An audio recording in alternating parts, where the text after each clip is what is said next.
ఊరికే రూల్స్ చూసే బదులు మీ ఫోన్ ని పనికొచ్చేలా పాడండి.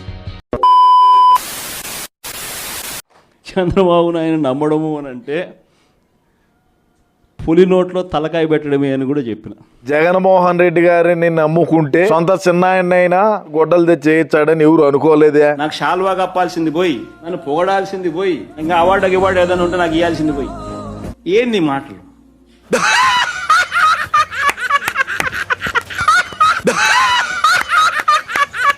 జగన్ ఉన్నప్పుడు కనీసం పలావ్ అన్నా పెడతాన్నాడు. చంద్రబాబు నాయుడు వచ్చాడు, బిర్యానీ పెడతానన్నాడు. నీకు ఆశ పలావ్ తిందామని చెప్పని రాష్ట్ర ప్రజానీకానికి కూడా పలావ్ అంటే మనల్ని పులావ్ అనుకుంటారు. నటించడం దేనికి, వాడదే కదా.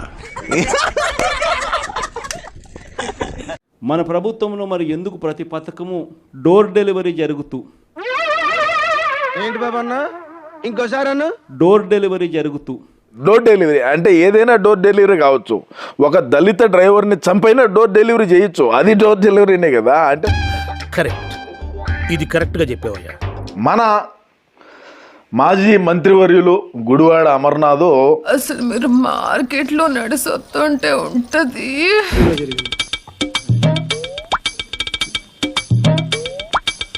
సింపుల్ గా చెప్పాలంటే బ్రహ్మానందానికి ఎక్కువ, బుర్రలో పందికి తక్కువ అన్నట్టు ఉంటావురా. ఐటీ కంపెనీ గురించి అడిగారు. ఇన్ఫోసిస్ తీసుకొచ్చింది ఎవరు విశాఖపట్నానికి? నాకు అర్థం కాలేదు సార్. పానీపూరి బండోడిని, అదే విధంగా గోబీ వేసుకునేవాడిని, వండి ఫ్రైడ్ రైస్ వేసుకునేవాడిని,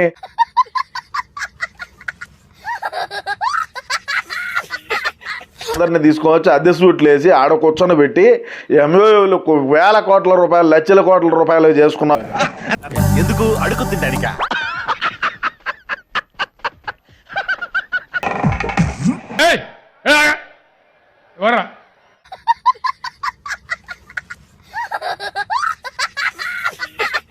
మా నాన్న జ్ఞాని, మా నాన్న టైని, మా నాన్న జాని ఉన్న ఫాదర్స్ తోటి చచ్చిపోతుంది. వెళ్ళిపో, ఎవడు కావాలన్నా నేను రమ్మని అడిగామే మేమేంటి, నువ్వు వస్తేంటి రాకపోతే ఏంటి?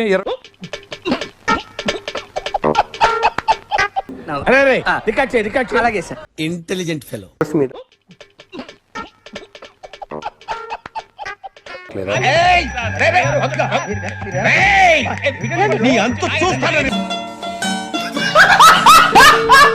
నాయనో వీడు ఈ టైప్ లో తగిలాడేంటి? ఏదో చేసి పంపించకపోతే తర్వాత అడుక్కు తినాలి.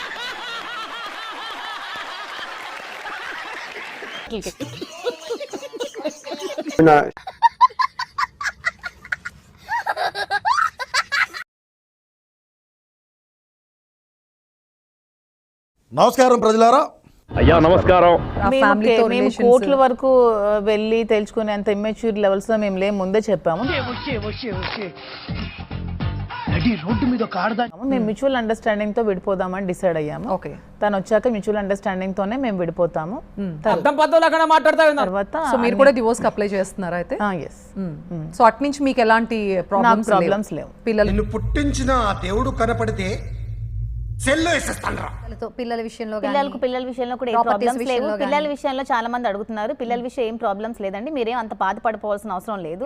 బాగా బరి తెగించావు. నీకెక్కలేదు, బరి తెగించిందాక నేనేం చేస్తానో తెలుసా? నాకు 2 పిల్లలు, ఈమెకి 3 పిల్లలు, మేమిద్దరం ఒకటే అనుకుంటాం, 5 పిల్లలు అనుకుంటాం. 5 మా వల్ల ఎవరికి నష్టం జరగదు, ఎవరికి ఇబ్బంది రాదు, ఎవరికి కష్టం రాదు. చూస్తున్నా, అన్ని అబ్జర్వ్ చేస్తున్నా. పిల్లల్ని వదిలేసి, పిల్లల్ని ఎవరు వదిలేసారు? నా లైఫ్ కదా ఇది, నా పిల్లలు, నా లైఫ్, ఇది నా ఇష్టం. అలాంటి పిల్లలకి కంచి కాదండి, మంచి కంచి కట్. ఓకే సెకండ్ అండి. 30,000 మంది అమ్మాయిలు మాయమైపోయారు అని చెప్పి అబద్ధపు ప్రచారాలు సామాజిక బాధ్యత లేని మీరు ఇక ప్రజలకు ఏం రక్షణ కల్పిస్తారు?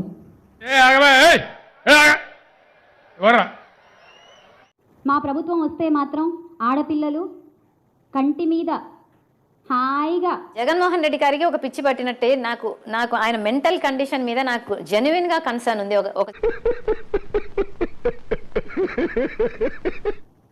ఈ రోజున బిక్కుమంటూ మహిళలందరూ బతకాల్సిన పరిస్థితిని తీసుకొచ్చారు.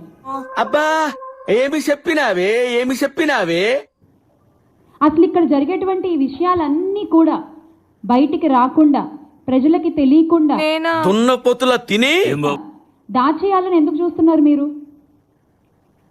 నువ్వేదో ప్రెస్ మీట్ పెట్టినావు, సరే ఓకే, నీకు చిల్లరేశారు. తెనాలి, గుంటూరు ఇక్కడ నాయకులందరూ అసలు ఏమైపోయారు? దానికి నేను కరెక్ట్ గా తగులుకోలే, ఎందుకంటే వైఎస్ఆర్సీపీ అంటే పెద్ద అభిమానంతో దాన్ని తగులుకోలేదు. నాకు మన గౌరవనీయులైన హోంమంత్రి గారు ఎక్కడ, అసలు ఎక్కడున్నారు ఆవిడ? అరుస్తున్నాడు భయ్యుడు.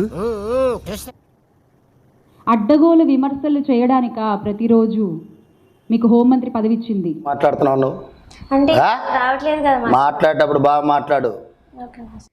ముంబై హీరోయిన్ ఏంది కథ చెప్పు, ముంబై హీరోయిన్ వెనకలా ఏంది కథ చెప్పు. ముహూర్తాన్ని చంద్రబాబు నాయుడు ముఖ్యమంత్రి అయ్యాడో కానీ అతి దారుణంగా ఆడపిల్లని నరికి చంపుతున్నారు. ఇవే తగ్గించుకుంటే మంచిది. కోడళ్ళు అమ్మ కూతుర్లని లేకుండా, చిన్న పిల్లలని లేకుండా, పెద్దవాళ్ళని లేకుండా, మతి స్థిమితం లేని వాళ్ళని లేకుండా ఈ రాష్ట్ర చరిత్రలోనే ఈ 4 నెలల్లో జరిగినన్ని దారుణాలు ఎప్పుడు కూడా జరిగి ఉండవు. హత్య చేసినట్టు విచారణలో అంగీకరించాడు ఎమ్మెల్సీ అనంతబాబు. వ్యక్తిగత వ్యవహారాల్లో జోక్యం చేసుకోవడంతో చంపేశానని అంగీకరించాడు. నీకు నవ్వకు నీకు ఉందిరా. ఈ అసమర్థ ముఖ్యమంత్రి, డిప్యూటీ సీఎం గారు అండ్ హోం మంత్రి గారు కారణం కాదని నేను అడుగుతున్నాను. ఆపవే నీ నంగనాచ నాటకాలు. ప్రజలంతా ఇక్కడ అల్లల్లాడిపోతున్నారు. గుళ్ళలో అధికారులు వచ్చి 11 మంది చనిపోయారు. ఇప్పుడు వీకెండ్ అవుతుందా, ఎప్పుడు హైదరాబాద్ కి వెళ్దామా, లైఫ్ ఎంజాయ్ చేద్దామా అనేది మనం కళ్ళారా చూస్తున్నాం. 1 రూమ్లు ఎంత? 1 రూమ్లా 11.